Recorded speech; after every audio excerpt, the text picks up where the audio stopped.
하나님의 말씀은 디모데전서 3장 8절에서부터 13절 말씀, 그리고 출애굽기 25장 40절 말씀입니다. 설교 제목은 인도하심을 따라 지성소를 밟기까지 되겠습니다. 이와 같이 집사들도 정중하고 일구위원을 하지 아니하고 술에 임박히지 아니하고 더러운 일을 탐하지 아니하고 깨끗한 양심에 믿음의 비밀을 가진 자라야 할지니, 이에 이 사람들을 먼저 시험하여 보고 그 후에 책망할 것이 없으면 집사의 직분을 맡게 할 것이요, 여자들도 이와 같이 정숙하고 모함하지 아니하며 절제하며 모든 일에 충성된 자라야 할지니라. 집사들은 한 아내의 남편이 되어 자녀와 자기 집을 잘 다스리는 자일지니, 집사의 직분을 잘한 자들은 아름다운 지위와 그리스도 예수 안에 있는 믿음의 큰 담력을 얻느니라. 너는 삼가 이 산에서 내게 보인 양식대로 할지니라. 살아계신 하나님의 말씀입니다. 아멘. 지금 우리 교회 올 11월 달에 교회 재직을 임명해야 합니다. 선출하고 임명하고 해야 할 그런 사항이 있습니다. 그래서 오늘 특별히 하나님이 원하시는 교회 지도자는 어떤 사람인가, 그리고 그 하나님의 일꾼이 되는 사람들이 갖게 되는 축복이 무엇인가 함께 이제 살펴보면서 은혜를 나누고자 합니다. 우리가 성경을 보면은 지도자는 가장 기본적으로 태어나는 것이 아니라 만들어집니다. 여러분들 잘 아시는 다윗, 여러분이 너무도 사랑하시는 다윗도 왕으로 기름 부으심을 받고 나서 곧바로 왕이 되었던 것이 아니라 하나님께서 많은 시련과 연단 가운데서 그를 정금같이 하신 다음에 왕으로 일을 하도록 하셨습니다. 여러분들 좋아하시는 요셉도 마찬가지입니다. 요셉도 어린 시절에 하나님께서 너는 특별히 불렀다라고 하는 꿈의 내용을 주셨습니다. 하지만 그 꿈은 곧 이루어지는 것이 아니라 요셉이 죽을 고생을 하면서 종으로 팔려가고 죄인의 신분이 되고 모함과 방해 속에서 저 연단받고 또 연단받은 다음에 하나님께서 사용하신 것입니다. 모세는 어떻습니까? 모세는 무려 40년 동안 하나님께서 사용하신 후에 나는 더 이상 힘이 없습니다, 아무것도 할 수 없습니다라고 고백했을 때 나이 80이 되어서 하나님께서 사용하셨습니다. 바울은 어떻습니까? 바울은 다메섹 도상으로 가는 도중에 하나님께서 직접 부르셔서 예수 그리스도께서 나타나심으로 바울을 만나 주셨는데, 특별한 부르심이었는데, 그러함에도 불구하고 13년 동안 무명의 세월을 거치면서 많은 고난을 거치면서 13년이 지난 후에야 제대로 하나님으로부터 쓰임을 받을 수가 있었습니다. 베드로는 어떻습니까? 베드로 하나님께서 예수님께서 직접 3년간 훈련한 다음에도 예수님을 배반한 사람이었지만 그를 다시 예수님께서 부활하신 후에 40일 동안 집중적으로 교육하신 다음에 그를 만들어서 지도자로 사용하셨던 것입니다. 이런 것들을 보면 우리도 희망을 얻습니다. 내가 부족한 것이 많지만 내가 지금 하나님께서 나를 만들어가고 있는 과정 가운데 있는 것이구나 라고 생각을 하게 되는 것입니다. 우리 기독교 역사 2000년 역사를 둘러보면은 기독교 역사 2000년에서 기독교 사상의 체계를 만들었던 가장 위대한 사람 중에 한 사람이 토마스 아퀴나스입니다. 여러분 토마스 아퀴나스 기억하세요? 여러분들 세계사 시간에 다 배웁니다. 그리고 학력고사 문제도 자주 나와요. 토마스 아퀴나스가 쓴 책이 뭐다? 신학대전. 시험 문제 많이 나오는 그런 거예요. 그 정도로 유명한 사람입니다. 기독교 역사에서 기독교의 사상 체계를 세운 가장 최고복은 보통 어거스틴이라고 합니다. 어거스틴. 근데 그 어거스틴의 견줄 만큼, 양대 산맥을 이룰 만큼 그렇게 아주 훌륭한 사람이었습니다. 그는 너무 똑똑해가지고 책을 쓸 때도 평생 책을 썼는데, 책을 쓸 때도 글로 쓰는 게 아니라 머릿속에 딱 생각한 다음에 자신의 비서를 딱 앉혀놓고 구술을 합니다. 그러면 비서들 받아 적는 거예요. 근데 책을 한 번에 한 권을 쓰는 게 아니라 한꺼번에 3권, 4권을 한꺼번에 썼습니다. 책을. 그래서 비서들이 앞에 4명이 딱 앉아있으면 한 명한테 한 문단을 딱 불러주고, 그 다음 그 비서에게 다른 책의 내용을 또 불러주고, 3번째 비서에게 또 이렇게 불러주고 하면서 책을 썼을 정도로 천재 중에 천재라고 합니다. 그래서 보통 근대에 있어서 최고의 천재는 알버트 아인슈타인이고, 중세에 있어서 최고의 천재는 토마스 아퀴나스다라는 그런 말이 있습니다. 이런 천하의 아퀴나스가 평생 책을 썼는데 1273년 12월입니다. 1273년 중세시대인데 1273년 12월에 12월 6일 날이라고 그러는데 역사책에 보면 그게 나와 있는데 거기서 예배를 드리게 됩니다. 미사를 드리게 되는데 그 미사를 드리면서 큰 충격을 받게 됩니다. 그러면서 그 다음부터 글을 쓰지 않는 것입니다. 그래서 사람들이 그 당시에 신학대전을 쓰고 있었기 때문에 그 책을 완성을 해야 하는데 결국 상권이 미완성이에요. 책을 계속 써야 하는데 쓰질 않으니까 처음에는 이 사람이 책을 안 쓸 리가 없는데 라고 의아하게 생각하다가 나중에 너무 걱정이 되어서 드디어 가장 측근에 있는 비서가 물어봅니다. 위대한 학자시여, 왜 그대는 글을 쓰지 않습니까? 그랬더니 토마스 아퀴나스가 이렇게 답변했다고 합니다. 나는 예배하는 중에 하나님의 영광을 보았네. 그 영광이 너무 찬란해서 내가 이제까지 평생을 두고서 쓴 내 작품들이 정말로 하잘 것 없는 지푸라기와 같은 것이라는 것을 이제서 깨닫게 되었네. 내가 하나님의 영광을 본 이후에 더 이상 하나님의 영광을 표현할 길이 없네. 나는 글을 쓸 수가 없네 라는 그런 위대한 말을 남기고 좀 살다가 죽었습니다. 저는 이런 글을 그냥 어떤 신화도 아니고 어떤 지어낸 이야기도 아니고 실화인데 실화, 정말 그 천재 그리고 정말 그 철학을 신학의 신효로 만들 만큼 그 위대했던 그 사람이 마지막 남긴 말이 내가 평생에 이룩한 내 모든 업적이 하나님의 영광 앞에서 정말 하잘 것 없는 지푸라기에 불과하다는 것을 내가 이제 깨달았네라는 그 고백이 정말로 우리로 하여금 많은 것을 생각하게 만듭니다. 무엇보다도 우리의 영적 지도자는 첫 번째로 우리가 생각해야 할 것은 항상 우리는 하나님 앞에서 행동한다라는 것들을 기억해야 합니다. 우리가 하는 모든 말과 모든 판단이 하나님 앞에 연락될 것입니다. 그리고 우리가 그 어떤 일을 했든지, 우리가 아무리 열심히 교회 일을 했든지, 아니 내 몸을 다 살라서 하나님께 드렸든지, 아니 내가 가지고 있는 모든 재산을 다 팔아서 하나님께 드렸다고 할지라도 그것은 우리가 응당해야 할 일을 했을 뿐 하나님 앞에서 결코 자랑이 될 수 없다는 것입니다. 그런 의미에서 예수님은 누가복음 17장 10절을 통해서 이런 유명한 말씀하셨습니다. 우리 누가복음 17장 10절 함께 읽습니다. 시작.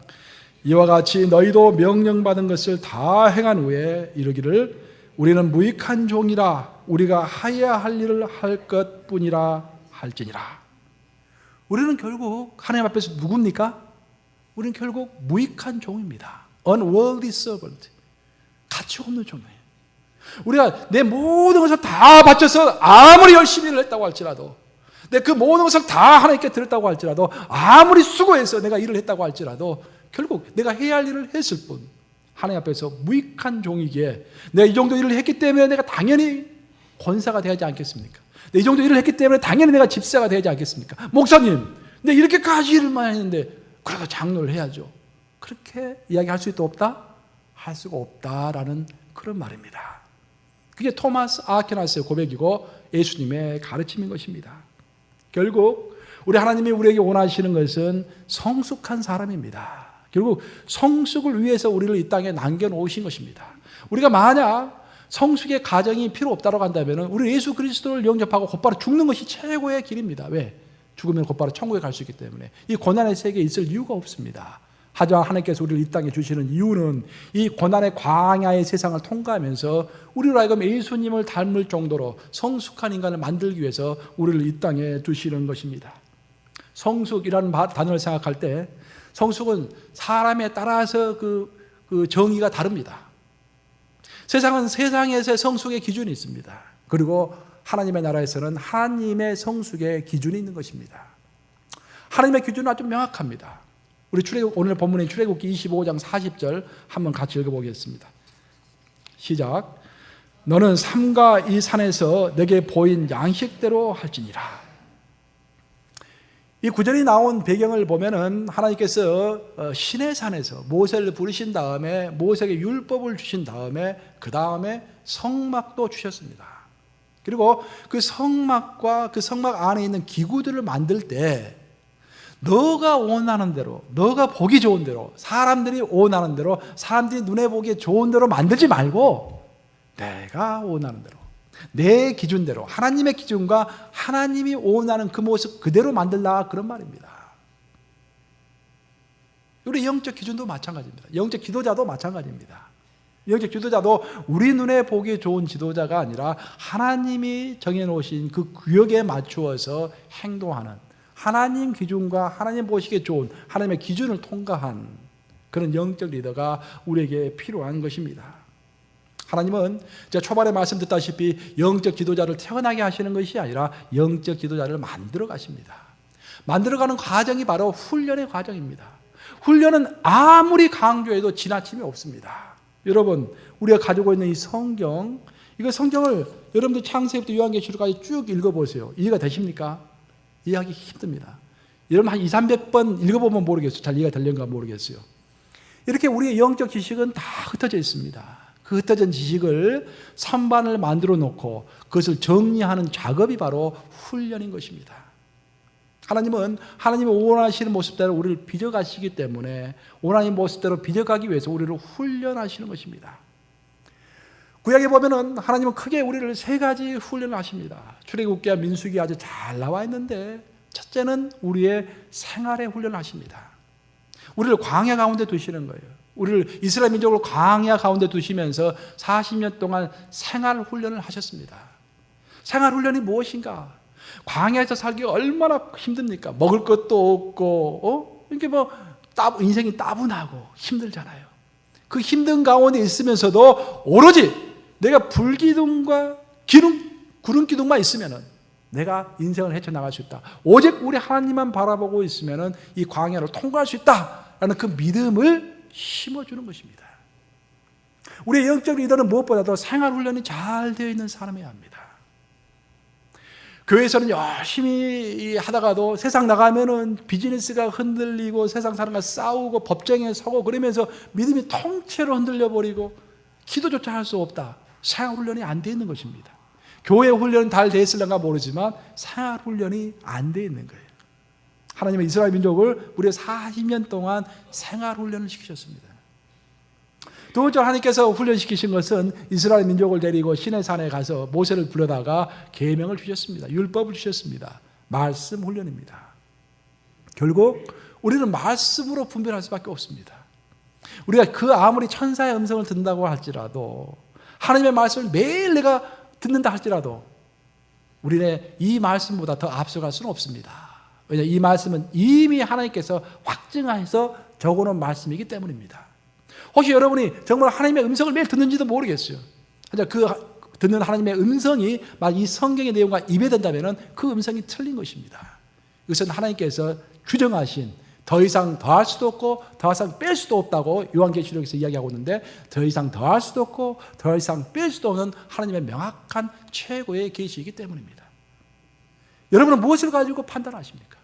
우리는 매일의 연속이 선택과 판단의 연속입니다. 그렇죠? 매일 선택하고 매일 판단해야 돼요. 교회도 마찬가지죠. 매일 선택하고 매일 판단해야 합니다. 그 기준이 무엇입니까?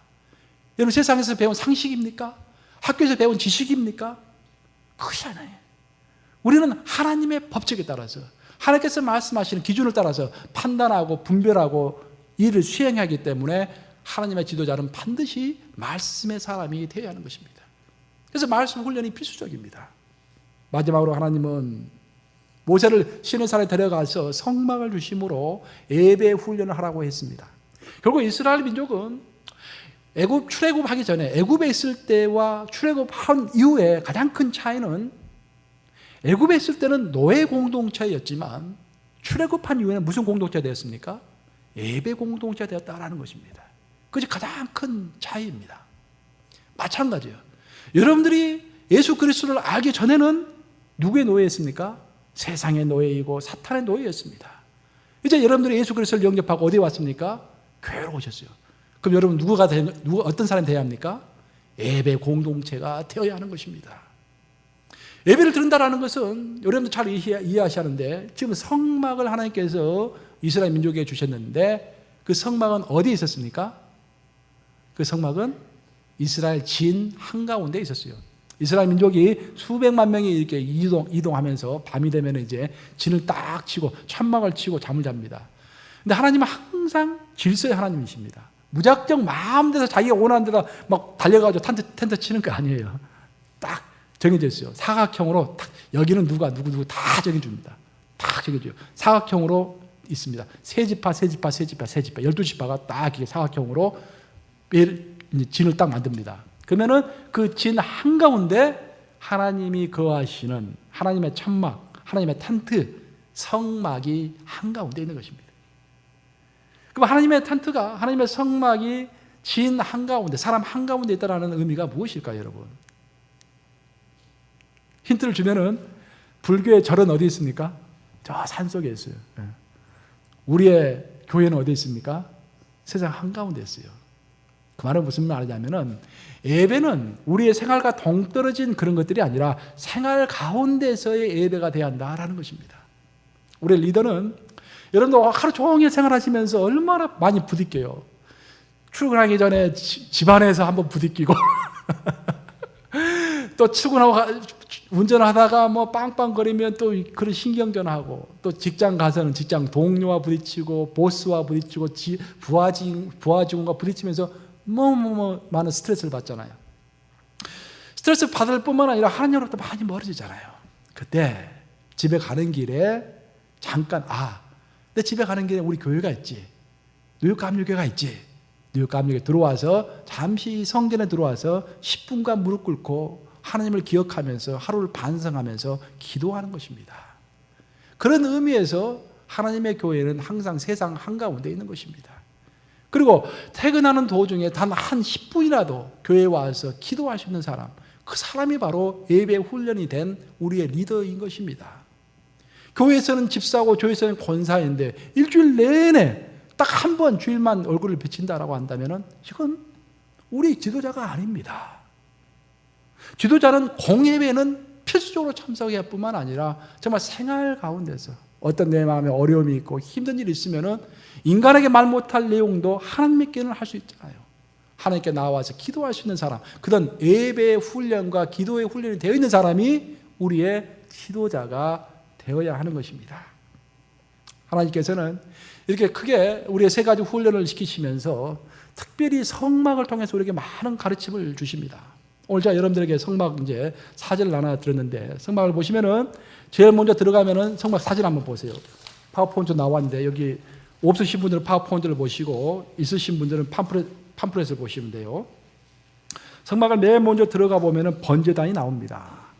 성전 뜰입니다. 뜰. 성막 뜰이에요. 성막 뜰이 있는데 뜰에 들어가면 제일 먼저 번제단이 나옵니다. 이 번제단은 우리의 죄를, 인간의 죄를 없애기 위해서 짐승을 잡아서 그 피를 흘리게 하고 그것을 불사르는 그런 장소입니다. 여러분의 죄는 누구 때문에 없어졌습니까, 여러분? 예수님의, 구체적으로 말하면 예수님의 피 때문에 없어진 거예요. 그래서 예수님의 그 피의 보혈로 예수님이 우리를 위한 희생 제물이 되셔서 번제단에서 죽으셨기 때문에 우리가 구원을 받은 것입니다. 그래서 번제단은 신약 시대로 이야기한다면 구원받은 사건을 이야기합니다.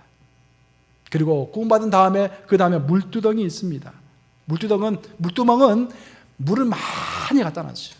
그 물을 가지고 제사장이 이제 성소에 들어가기 전에 자기의 손과 발을 깨끗하게 하기 위해서 물을 담아놓는 그런 기구입니다. 그래서 손과 발을 매일 닦는 거예요. 여러분은 매일 뭘 닦아야 합니까? 여러분은 매일 죄를 닦아야 죄를. 매일 죄를 닦아야. 예수님께서 베드로에게 그 말씀하셨잖아요. 매일 내가 손발을 닦아야 한다. 죄를 닦아야 한다. 우리의 손과 발을 죄를 닦으면서 우리의 옛 자아를 씻겨서 없애는 것입니다. 죄도 없애는 것입니다. 이것이 신앙의 출발입니다. 성전의 뜰을 밟았다라는 말입니다. 보통 어떤 사람들은 이것이 신앙의 출발임에도 불구하고 죽을 때까지 이 성전의 뜰에만 머물러 있는 사람이 있습니다. 이야기를 들어보면은 그 신앙이 항상 구원과 죄의 고백 그 이상을 벗어나지를 못해요. 요한복음 3장 16절 간증만 항상 하는 사람이 있어요. 잘못된 것은 아닙니다. 하지만 완전한 것은 아닙니다. 그만큼 미숙하고 어리다라는 말씀이죠. 더 이상 경험이 없다라는 말입니다. 우리의 영적 리더가 우리를 인도할 리더인데 겨우 구원받은 것과 죄 씻는 것, 요한복음 3장 16절만 붙들고 있는 그 정도 수준의 사람이라면 앞으로 많이 성장해야 할 사람이지 결코 지도자는 아닌 것입니다. 하나님은 우리를 성전 뜰에 있는 우리를 그대로 두지 않으시고 우리를 인도하셔서 어디로 이제 우리를 데리고 갑니까? 우리를 성막에 있는 성전으로 성소로 데려가는 것입니다. 성소. 성소에는 크게 세 가지 물건이 있습니다. 세 가지 물건이 있는데 오른쪽에는 떡상이 있어요. 그 떡상에가 12지파를 상징하는 12개의 떡이 놓여져 있습니다. 일주일에 한 번씩 가게 되는데 그 떡은 이제 제사장들이 먹게 돼요. 그리고 일주일에 한 번씩 갑니다. 그 떡을. 무교병인데 그 떡이 상징하는 것은 하나님의 말씀입니다. 떡으로만 살 것이 아니요 하나님의 말씀으로 살 것이니라. 예수님 말씀하신 대로 그 말씀을 상징합니다. 우리의 영적 리더는 무엇보다도 말씀에 정통해야 한다라는 그런 당연한 이야기입니다. 그리고 그 말씀 좌측에 보면은 그 떡상 좌측에 보면은 황금 촛대가 있습니다. 그 황금 촛대에서는 7개 촛대인데 거기서 촛불이 계속 흘러나오고 있는 것입니다. 성령의 조명하심입니다. 우리의 리더는 무엇보다도 자기 판단대로 일을 진행하는 사람이 아니라 항상 하나님께 물어보고 성령의 인도하심으로 분별력을 가지고 우리를 인도하는 사람이 한다. 그런 말입니다. 마지막으로 지성소로 들어가는 바로 그 입구에 향단이 있습니다. 향단에서 향이 나오고 있는데 여러분도 저랑 같이 요한계시록 다 공부하셨죠? 향단에서 향은 뭐라고 그랬습니까? 요한계시록에서 기도라고 그랬죠? 기도. 하나님께서 흠양하시기에 맡으시기에 기뻐하시는 기도가 향으로 표현이 됩니다. 즉 기도 생활입니다.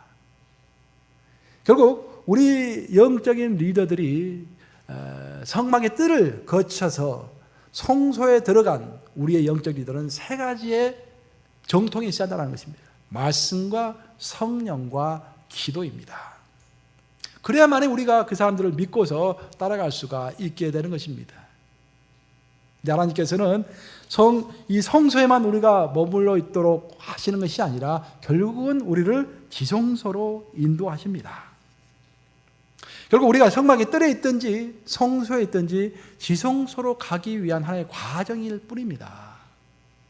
결국 지성소는 누가 거하시는 곳입니까? 그곳에는 지성소는 우리 하나님이 계시는 곳이 지성소입니다. 하나님은 성전 뜰에도 계시지 않고 성소에도 계시지 않고 지성소에 하나님이 거하시는 것입니다. 그 지성소에서 하나님을 우리가 만나게 되는 것입니다. 그 개인적인 교제를 하게 되는 거예요.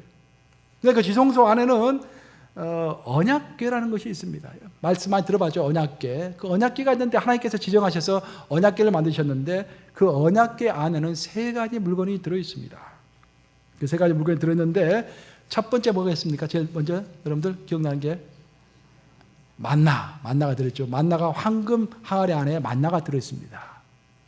그 상징하는 게 뭘까요? 만나가 상징하는 게 너의 먹을 것은 내가 제공한다 그런 말입니다. 그래서 세상에 무릎 꿇지 말고 먹을 거 걱정하지 말고 너가 정말 영적 지도자라고 한다면 영적 지도자답게 그런 스피릿을 가지고 나의 것은 하나님께로부터 온다라는 그런 스피릿을 가지고 앞으로 나아가라 그런 말입니다. 영적 지도자에게는 그런 스피릿이 있어야 돼요. 그런 것을 오해받을 때가 가장 슬플 때입니다. 하지만 오해받더라도 오해는 오해이고 우리는 정말로 믿고서 하나님께서 모든 것을 공급하신다. 믿고서 앞으로 전진하는 그 스피릿을 위해서 하나님께서 만나를 언약궤 속에 넣어놓으라고 하면서 우리 계속해서 교훈을 삼도록 하신 것입니다. 두 번째로 있는 것이 아론의 쌍난 지팡이입니다. 아론의 쌍난 지팡이가 하나님께서 상징하는 게 뭘까요? 여러분? 지도자에게 절대적인 순종입니다. 그 배경을 보면은 민수기 16장에 잘 나와 있습니다. 민수기 16장을 보시면은 하나님께서 구약의 시대를 쭉 간통하면서 하나님께서 가장 진노한 사건이 민수기 16장에 나와 있는데 그 16장에는 삼중 진노라고 합니다. 보통 하나님께서 어떤 진노를 하실 때 우리를 퍼니시먼트 하실 때 한 번으로 끝내시는데 무려 3번에 걸쳐서 진노를 하시는 것입니다. 한 번은 땅을 가르시고 두 번째는 불을 내리시고 세 번째는 연병까지 내리십니다. 그래서 촉토화를 시키는 것입니다. 왜 그랬는가? 우리가 민수기를 읽어보면 민수기 16장을 읽어보면 거의 이제 마지막 때입니다. 광야 생활 거의 마지막 때입니다. 그러면서 기강이 많이 해이해졌습니다. 그럴 때 고라를 위시한, 고라가 레위 족속인데 고라를 위시한 몇몇 사람들이 당을 지었습니다. 당을 지어서 아론과 모세에게 대항하기 시작한 것입니다. 너희만 하나님의 사람이냐? 우리도 하나님의 사람이다. 그렇게 대항하기 시작해서 이제 어렵게 됩니다. 그때 하나님께서는 진노하심의 표시로서 고라와 그 당을 짓는 사람들 나오게 해서 땅을 가르신 다음에 그 다음에 그를 따랐던 족장들 25명의 족장들을 불을 내리셔서 불사르시고 나머지 그를 따랐던 14만 7천 명의 14,700명의 이스라엘 백성들에게 연병을 내리시는 것입니다. 여기서 우리가 신중하게 생각해 봐야 할 것은 아론이 너무 사랑스러워서 모세가 너무 사랑스러워서 너무 똑똑해서 그들 대적했던 사람들을 하나님께서 징벌한 것이 아니라 하나님께서 그 민족을 살려야 하기 때문에 그 이스라엘 민족을 가나안 땅으로 데려가야 하기 때문에 그 질서를 위해서 하나님께서 일을 벌이시는 것입니다. 그리고 그 좀 삼중 처벌이라고, 삼중 징계라고 하는데 정말 전무후무한 그런 징계입니다. 3번에 걸쳐서 하나님께서 징계하셨습니다. 한꺼번에 그냥. 그 이후에 각 족속들로 하여금 12지파로 하여금 한 지파씩 자기의 이름을 써서 지팡이를 가져오라고 합니다. 그 지팡이를 다 가져오게 한 다음에 하나님께서 레위 지파의 대표로 가져온 아론의 지팡이에다가 싹을 나게 하시고 살구 열매를 맺게 하신 것입니다. 그래서 하나님께서 아론을 선택했다는 것을 명확히 보여주시고 그 지팡이를 언약궤 앞에 놓으라고, 출애굽기 민수기 보면 앞에 놓으라고 되어 있는데 히브리서 보면 안에 넣었다라고 되어 있어요. 별로 중요치 않다고 저는 생각해요. 하여튼 그 모세 지팡이를 언약궤 속에 넣어서 계속해서 우리로 하여금 그 교훈을 기억하게 하는 것입니다. 결국 순종입니다. 결국 협력입니다. 우리는 신약의 시대의 모든 사람이 하나님 앞에서 똑같은 영적 제사장으로 부르심을 받았습니다. 누구든지 하나님의 자녀이고 정말 귀한 영적 제사장들입니다. 우리의 지위는 하나님 앞에서 똑같습니다.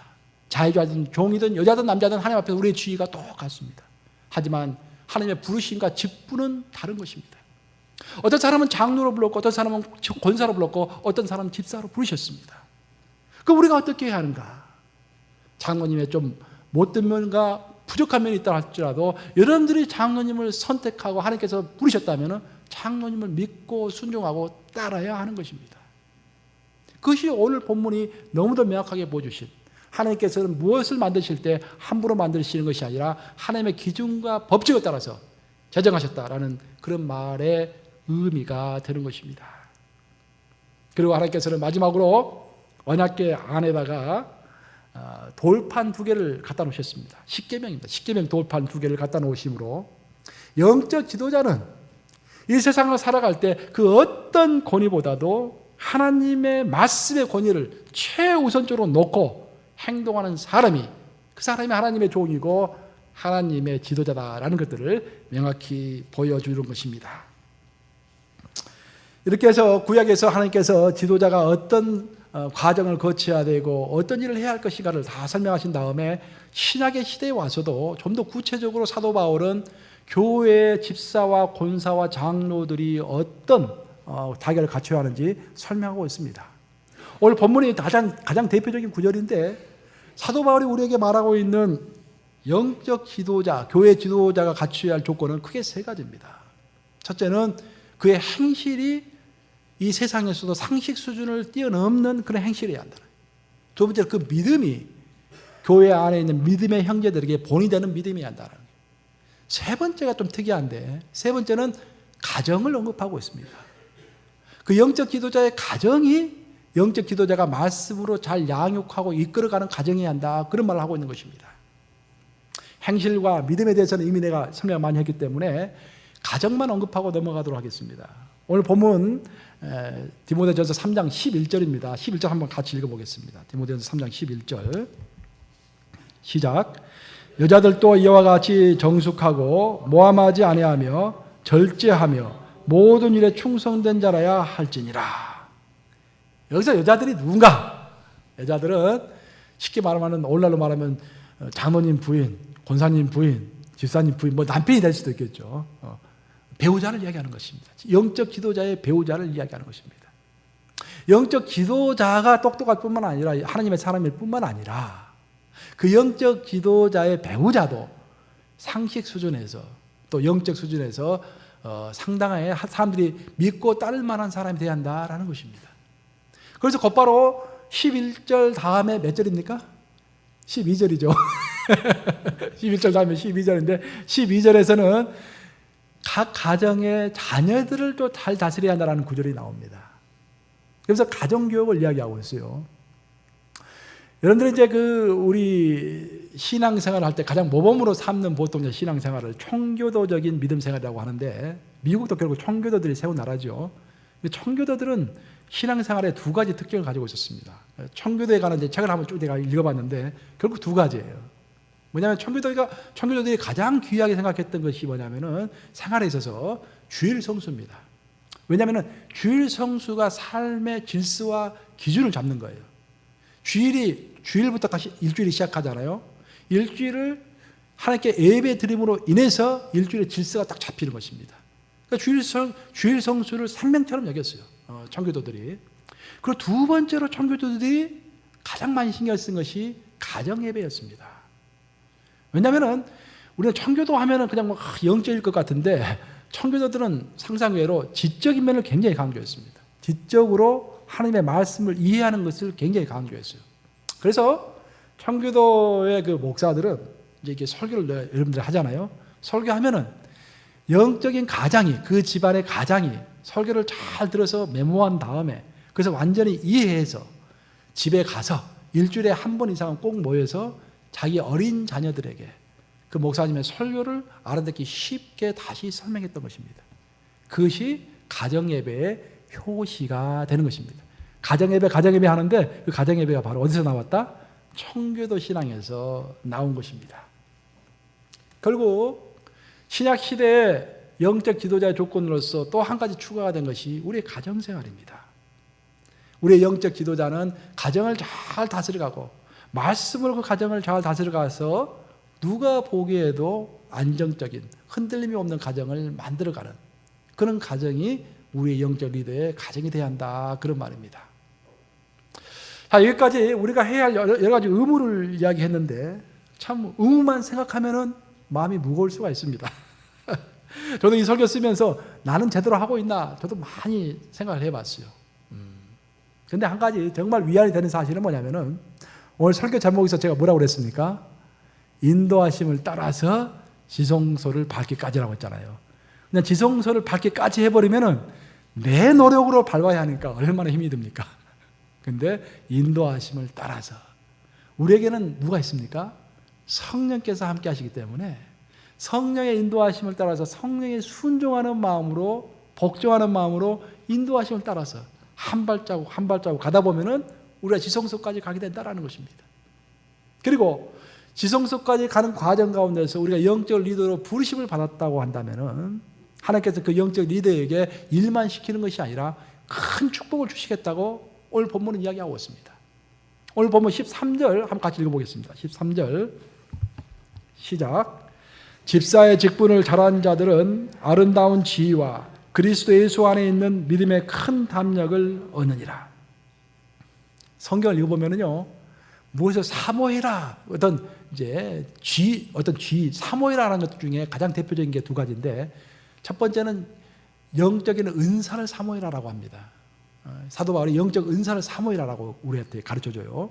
두 번째로 사모하라는 것이 직분을 사모해라라고 이야기합니다. 그래서 성경에서 이야기하고 있는 우리가 사모해야 할 것은 하늘로부터 오는 영적인 은사와 영적 지도자가 되는 것입니다. 그걸 사모해야 돼요. 그럼 영적 지도자 되는 사람에게 어떤 혜택이 있는가? 첫째는 아름다운 지위를 얻을 것이라 라고 했습니다. 아름다운 지위라는 것은 내가 이 땅에서 사람들로부터 인정을 받고 어떤 그 사람들에게 영향력을 발휘할 수 있는 위치에 서게 된다는 거예요. 인생을 살아갈 때 우리 집사가 와가지고 권사님 내 실제 문제가 있어요. 어떻게 하면 좋을까요? 나를 위해서 기도해 주세요. 권사님 어떻게 성경적인 길입니까? 이렇게 묻고 따를 때 우리가 얼마나 큰 기쁨이 있습니까? 그렇잖아요. 인정받고 영적 지도자로서 인정받고 사람들이 따를 때 그 마음에 기쁨이 있는 것입니다. 그것이 바로 아름다운 지혜를 얻는다라는 것입니다. 그리고 마지막으로 믿음의 큰 담력을 얻는다고 했습니다. 우리가 보통 당신 장로하시오, 당신 권사하시오 하면 첫 번째 나오는 반응이 우리 한국 사람은 겸손해서 대부분이 전부 다 목사님 저는 할 수 없습니다. 우리 장로님도 전부 그랬던 것 같아요. 목사님 할 수 없습니다라고 전부 이야기해요. 하지만 여기서 말하는 것은 뭐냐면은 우리가 똑똑해서 자격이 돼서 지도자로 부르심을 받을 수도 있지만 자격이 되지 않음에도 불구하고 그것을 믿음으로 아멘하면서 받았을 때 하나님께서 그 직책을 수행할 수 있는 믿음의 담력을 주신다라는 것입니다. 그래서 우리는 믿고서 하나님께서 나를 부르셨구나, 목사님과 또 공천위원들이 기도하면서 나를 부르셨구나 생각하면서 또 달게 직분을 받아야 할 줄로 믿습니다. 오늘 여러분들에게 많은 말을 했는데 사모할 것은 사모하시고 또 합당한 자격을 갖추기 위해서 계속 전진하시되 정말 성령의 인도 아래서 성전의 뜰만 밟는 사람, 성소만 밟는 사람이 아니라 성령의 인도하심으로 정말 지성소까지 밟아가시는 여러분 되시기를 우리 주님의 이름으로 축복합니다.